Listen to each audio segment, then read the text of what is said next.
ஒரு காட்டில் சிங்கம் ஒன்று அரசராக இருந்தது. அதற்கு அமைச்சர்களாக ஒரு நரியும் ஒரு புலியும் ஒரு காகமும் இருந்தன.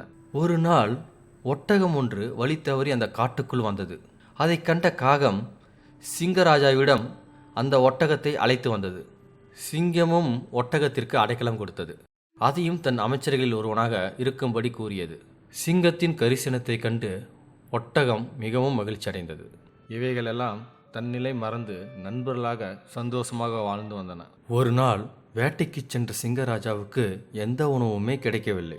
உடனே தன் அமைச்சர்களாகிய புலி, நரி, காகம், ஒட்டகம் ஆகியவற்றை அழைத்து என் பசியை தீர்க்க ஏதாவது இறை தேடிக்கொண்டு வாருங்கள் என்று கட்டளையிட்டது சிங்கராஜா.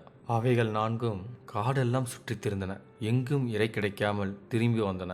ஒட்டகத்திற்கு தெரியாமல் காகம் நரியையும் புலியும் மட்டும் ரகசியமாக அழைத்து கொண்டு சிங்கராஜாவிடம் வந்தது. மன்னா, காடு முழுவதும் தேடி பார்த்து விட்டோம், எங்கும் இரையே கிடைக்கவில்லை என்று காகம் கூறியது. அப்படியானால் என் பசிக்கு என்ன பதில் சொல்ல இருக்கிறீர்கள் என்று சிங்கராஜா கோபமாக கூறியது. உடனே காகம், மன்னா, ஒட்டகம் இருக்கிறதே என்று சொன்னதும், நம்மை நம்பி நம்முடன் இருப்பவர்களை கொன்று உண்ணுவதா?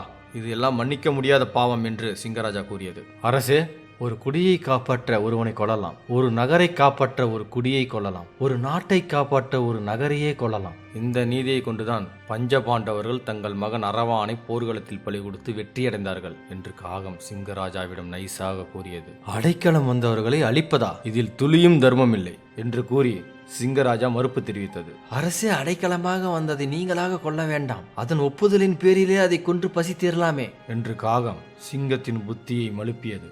சிங்கம் அதற்கு பதில் எதுவும் கூறவில்லை. சிங்கம் பேசாமல் இருப்பதே ஒப்புதலாக எண்ணியது காகம்.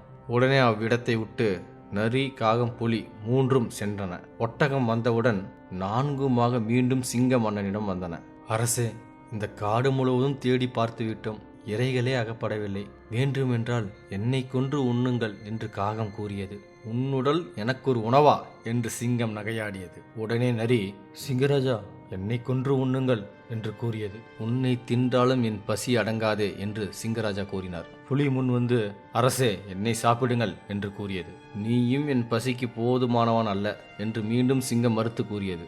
அங்கு நடப்பதையெல்லாம் கூர்ந்து கவனித்துக் கொண்டிருந்த ஒட்டகம், நம்மை கொல்லத்தான் சூழ்ச்சி நடக்கிறது என்று தெரிந்து கொண்டது. ஆயினும் வேறு வழி இல்லாமல், அரசே, நான் மிகுந்த தசை உடையவன், என்னை கொன்று தின்னுங்கள் என்று கூறியது. அது சொல்லி முடிப்பதற்கு முன்னால் சிங்கம் என்ன சொல்கிறது என்பதை எதிர்பார்க்காமல் புலி உடனே ஒட்டகத்தின் மீது பாய்ந்தது. சிங்கமும் அடுத்த நொடியே ஒட்டகத்தின் மீது பாய்ந்து அதன் கழுத்தை கட்டித்து ரத்தத்தை உறிஞ்சி குடித்தது. புலி ஒட்டகத்தின் மூளையை சுவைத்து தின்றது.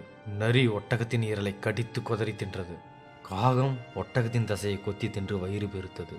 கொடியவர்களுடன் கூடியவர்கள் மடிவது உறுதி என்பதை இந்த கதை நமக்கு எடுத்து காட்டுகிறது. கூடா நட்பு கேடாய் முடியும், இந்த பழமொழிக்கு உதாரணமாக விளங்குகிறது இந்த கதை. நன்றி.